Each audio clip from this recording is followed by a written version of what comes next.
So, please can you move and look at number 34, which is composite motion Stockport and Manchester.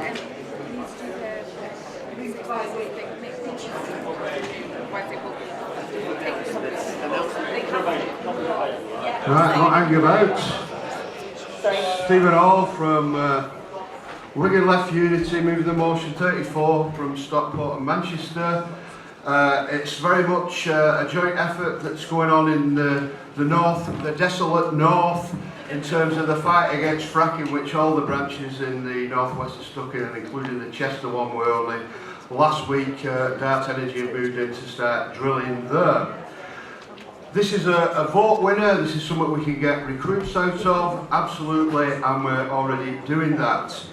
I usually, when I'm up on a platform speaking about fracking, or after about 5 other speakers who've all told the audience about all the environmental dangers associated with it, like air pollution, water pollution, roads being smashed up by vehicles, and I usually always, instead of repeating them, I start with what I'm going to say now is that we should be against fracking even if it was safe with knobs on.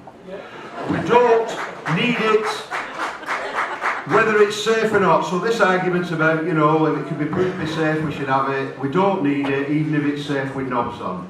Because what we should be doing is something like this, and this is what we've been saying, and more or less is becoming the line of the anti-fracking movement, is we should be investing in renewables and the type of proposals that are contained in this document, the 1 million climate jobs, which I would commend everybody go and get a copy of and read, because this will put not 74,000 people to work, which is a highly inflated figure from the industry, but will put 1 million people to work developing the type of energy policy that we need in the next century. Let's face it, fracking is, even if it was safe, it wasn't damaging, it's a finite resource.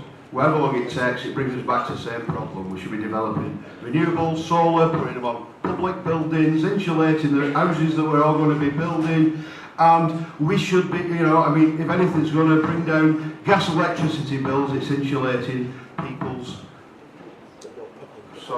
it's insulating people's homes, right? Public transport, developing that, redesigning industrial processes, and so on.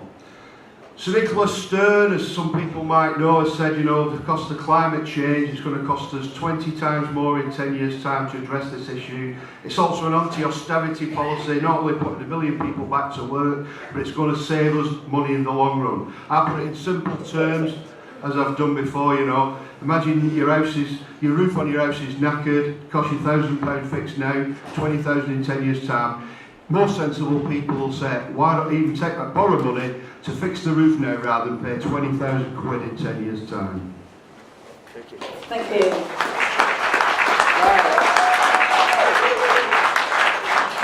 Anybody want to speak against that motion? No, good. Okay, let's go to the vote. Those in favour of the motion, this is motion 34 on fracking, stop fracking. Okay, lovely. Those against? Brilliant. Carried. That one's carried. Okay, right. Okay. That is the end of the policy that we're going to be discussing today. I've got a couple of announcements. One is that we have here the Safe Spaces Policy draft document that you need to pick up outside.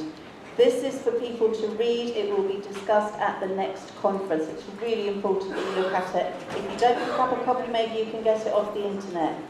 I need to say that my union is NAPO, who are trying to defend the probation service from being privatised. They're coming out on the 1st of April, which is Chris Grayling's birthday. So he's in April 4th, and they're coming out for 24 hours, so I would urge you to support them in their battle. I would personally, this is my first time of chairing anything like this, and I think you lot have been fantastic. I've enjoyed your passion, and it's been great, so thank you very much. But also to Jim and the Standing Orders Committee, who've really put a lot of work into making today's meeting possible. Thank you very much. And to the people online as well, thank you for joining us. Thank you. See you again.